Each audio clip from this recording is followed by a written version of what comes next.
Twagarutse kandi mwivuga butumwa murabizi ko ari buri munsi canke buri ndwi tuba tubafitiye umutumire dusangiza bimwe na bimwe mwijanye n'ijambo ry'Imana canke ivuga butumwa. Uno munsi rero uri hejuru n'undi twongeye kuronka uwundi mukozi w'Imana ashobora kwidondora akabaramutsa akanabibwira. Reka tumuhe kaze tutangure tumuramutsa. Murakoze cyane ndabaramukije mwese mu izina rya Yesu Kristo, ndizera ko muguwe neza kandi cyane nkuko yabivuze sanzwe n'umukozi w'Imana. Umazina nitwa Nganyungani Regis, benshi bamamagara Prophete Regis na mahoro menshi.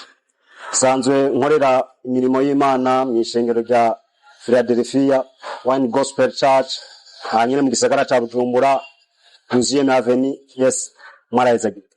Iyo bavuze Prophete abantu bumva iki? Prophete ngirageje gusigura mu majambo make n'umuhanuzi. Burya umuntu kugira amenye yuko ari umuhanuzi muri waravyumvamo ati gute, ushaka kumbaza ati Prophete gute? Umuntu kuna ashobora kumva yuko ari umuhanuzi ni mu gihe kuba ndakuba afise umwanya mwiza wo kwimbere y'Imana. Kuko nushobora kuba umuhanuzi udafise icimana kenshi kuwa ikurungika message kurungikira ubana baye. Kugira umenye yuko umuntu ari uruwa cyangwa kuba umuhanuzi nuko ubwambere na mbere uvyiyumvamo ari mpwemi kubwira mu gihe ufata umwanya munini wo gusenga wo kuba imbere y'Imana. Kuba tazi Regis, ubu Regis ninde? Novuga yuko ndumuvuga butumwa mu ishengero ya Philadelphia nga mu Kamenge. Sanzwe ndumuvuga butumwa aba muri eglise aba ku marezo social, ndaza abatari bake baramaze kubiga. Arubatse arafise umuryango? Oya ndashara umusore unagirageje kubibona nyende irasa nyende sawa.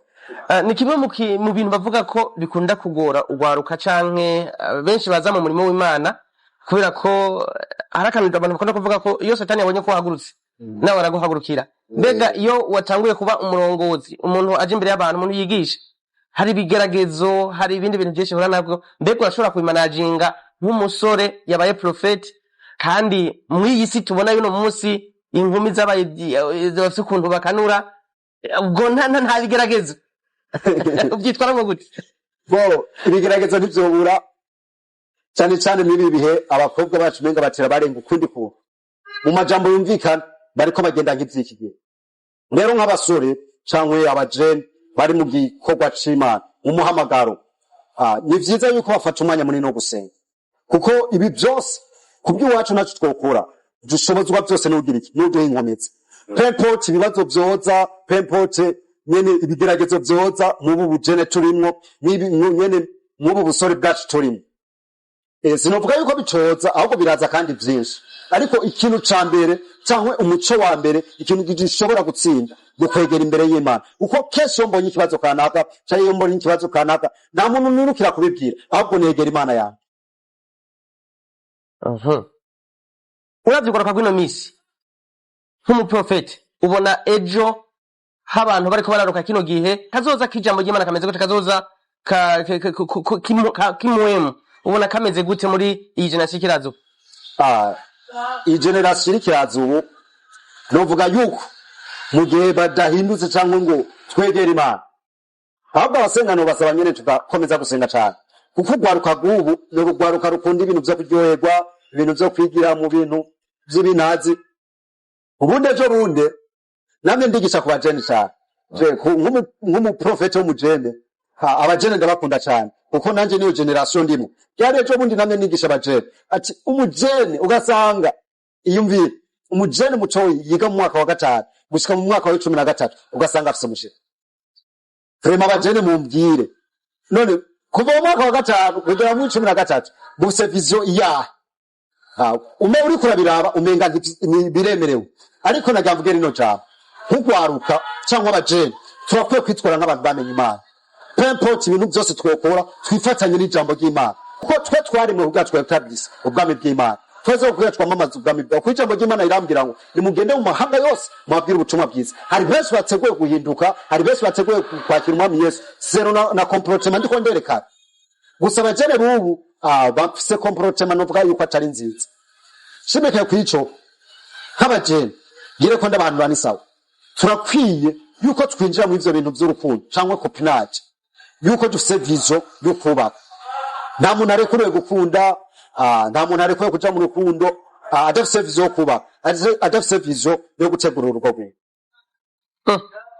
ubu iki gihe turimwo uravye urwaruka ruhari uriko ndibaza urakurikirana imyitwarire yabo, kubwo uvuga ko umuntu yorekurirwa kuja mu rukundo ryari, ubwo bava bavyakira gute? Ikintu navuze ni iki gikurikira. Yego. Mu bisanzwe umuntu arekuriwe kuja mu rukundo ntibifatanye n'imyaka urimo, aho kandi umukumve neza. Gukunda ntibifatanye n'amashuri urimo. Urashobora kwiga muri 13 muri 18 ukiga kuri kaminuza mugatavizo ufise yo kubaka, novuga yuko ari icaha gukunda.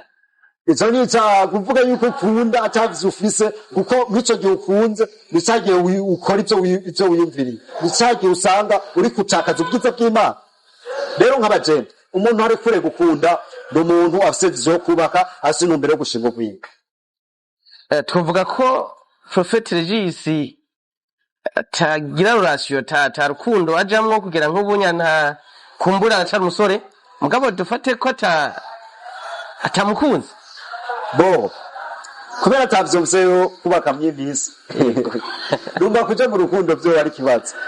Urasi ukwemezwa igihe nayishuruwe na mpwemu yera yuko nyene nageze yuko nuba kugwanje rema nta kabuza. nimba ushobora kugera kino gihe utara uvuga ati jewe ntafise ihangiro ryo kubaka ubunyene nta mukunzi, niki kwizeza yuko umugore wo kwipfuza canke wovuga ati dushaka kubakana woca umutora vyihuse utabanje ngo urabe imyitwarire canke uko yitwara muri ikino gihe? Ugerageza kubwire ico ni kibazo ciza cyane. Ushaka kuvuga ati none uzoca umuronka vyihuse. Urya abantu bamenye Imana kese nitukunda gukora ikintu tutarongowe na mpwemu yera. Burya mpwemu yera yo ntumberetse ugasanga nta n'igihe bitwaye, kuko mpwemu yera nawe yobwira ati genda aha fise ukwemezwa neza yuko ngiye hategezwa kuba urugendo rwiza. Ko harabo byanka Oya kandi byabaye baranasengewe. Oya bavuga yuko hari ama emotion y'umuntu, hari abantu usanga batazi gukontrola impwemu yabo, ugasanga umuntu kanaka ibintu yiyumviriye ku murango ntivyarota mwico. Ngira mvuge kino kintu mu bisanzwe n'ubwo tutararongora cyangwa ngo tuzane twuba kugwacu, ntibisigura ko twicaye ikintu cyose Bibiliya n'ibicibikira neza ibyo mukora byose cyo bigira iki tubimenyesha Imana.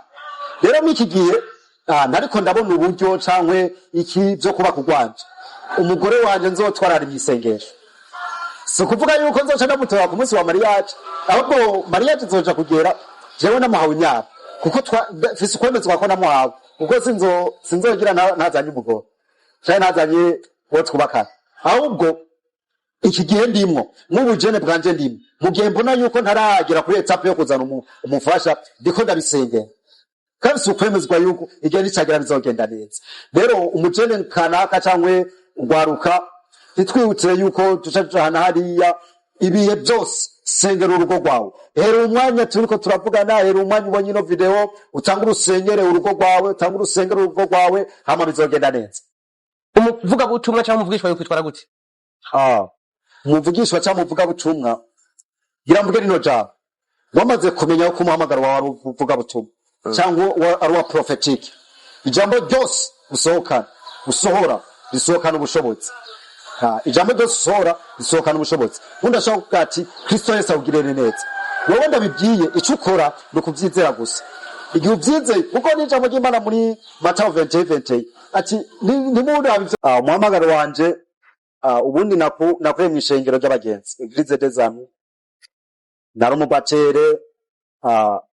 Kenshi nafata umwanya wo gusenga, kenshi nafata ingoma mu ishengero, ndafata umwanya wo gusenga nkaja mu masengesho. Ndibuka igihe kimwe tu masengesho nayo muri korale y'abana, ico gihe yitwa Sunday School, barambwira ati wewe turabona yuko uri umukozi w'Imana akomeye. Muri ico gihe byarangoye kwakira, kuko nabona yuko umenga ivyo bintu ntivyoshoboka, ariko umwanya uragenda ndabibamwo ndava mu bwo kuvuza ingoma ndaba umuririmbyi urumva natangwe kwisununura rero ikintu cyatanguye kunyereka yuko ivyo bavuze bishobora kuba kuko nari umwana muto sirashobora kwitaho bari bayikora konkuru ya 6e umuvuga butumwa arambwira ati Imana inyeretse ko ari wosengera abantu bazokora konkuru ico gihe bari begereje gukora konkuru ndabarambika kwibiganza bose nta numwe yayobewe ndazi benshi bacha bavyibuka aho twabanye ku murimo w'Imana cyangwa abona sengeye benshi bacha bavyibuka ariko kubw'ivyo ca ndabona yuko bamaze yuko kubona yuko bamenye ca ndavuga ati bwa bundi ivyo umukozi w'Imana yavuze ivyo umuvuga butumwa yavuze burya ntiyabesha ca ndatangura ndafata iyo mpwemu ndayinziza muri jewe ndafata umwanya wo gusenga kenshi kwa gatanu nkaja ku musozi abenshi barazi muri komine Rutegama Muramvya ubu ni muri Mbuye mu Ntanshasha narafata umwanya wo kuja ku musozi nkasenga ku musozi wa Buhangura ndabibamo inyuma yaho mpejeje konkuru ncanja muri lycée muri internat Muramvya bya bindi byo kuri byo kuvuza ingoma bya bindi byo kugira nce ndabiheba ntangura kuvuga ubutumwa bwiza no hantu hambere hatanguye kuvuga ubutumwa bwiza amagroupe public aranyizera amashengero menshi aranyizera uko babonye ingabirere muri jewe hama kugeza n'ubu ncanumva yuko umamagaro wanje n'uvuga butumwa no kuvuga ubutumwa bwiza ngiri muri antena nakorera muri antena nani haro nandi mashengero ari hagi Muramvya mu mashengero y'Muramvya za EA Muramvya niho navugira ubutumwa bwiza nkaja mu groupe public za lycée Muramvya za Hope amagroupe menshi hajya Muramvya nkayagendera nkaza navuga ubutumwa bwiza canumva yuko umamagaro wanje nubwo noheza ishuri nubwo bitofatana n'ishuri aho narindi cyangwa kibanze narindi mwo cha periode narindi nubwo hoba mu buzima busanzwe no bandanya mvuga ubutumwa bwiza maze kumanuka mu gisagara narabonye yuko novuga neza isenugo navuze yuko navuga ubutumwa bwiza mu ishengero ry'abagenzi niryo nakuriyemwo ariko navuga ati sero n'ingabire yanje fise kwa amashengero adashoka gukuza ingabire z'abantu cyangwa atemera yuko ingabire zose zevoriwa cyanavuga ati Mana ndakwinginze nkuko uri Imana tuzi yuko twiyereka ndakeneye yuko ingabire yanje cyangwa impano yanje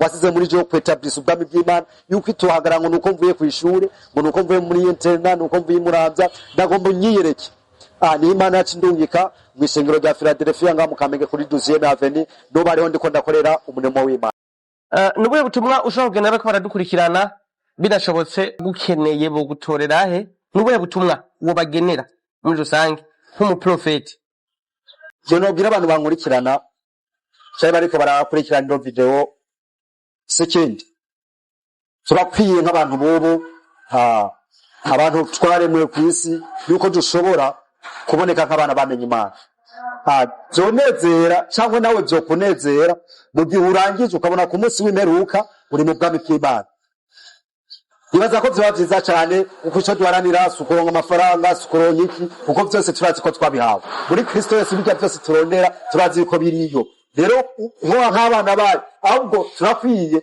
kumenya neza tukiyumva neza yuko dukwiye kwegera ubwami bw'Imana dukwiye kuba abana bamenye Imana ntidufatane n'ivy'iki gihe ntitwambike umubiri urushato ahubwo tugaragare mu mubiri no mu mutima tugaragare nk'abana bamenye Imana tugaragare nk'abantu bamenye icyaha cyarico n'ubwiza bw'Imana cyarico rero kongenera nabivuze ngitangura ningahamye ishengero rya Philadelphia ishengero rya Philadelphia ngamo Kamenge 12e avenue ku munsi wa gatatu tuba dufise amasengesho yo gwaruka turararayo atangura 2 z'ijoro kugera buce turiko turasenga Imana samedi mu gatondo turatangura saa 3 turiko turi ku karago tuyaga n'Imana na dimanche turaja mu makoraniro igesta isati 2:30 tugera isati 12 inomero ya telefone urashaka ubutazo kambira ni 64 26 00 29 cyangwa 77 10 47 15 izo zose ni nomero ushobora kurondera iyo yari mitere ni WhatsApp iyo na mobe ni nimero isanzwe yes mwarahezagiye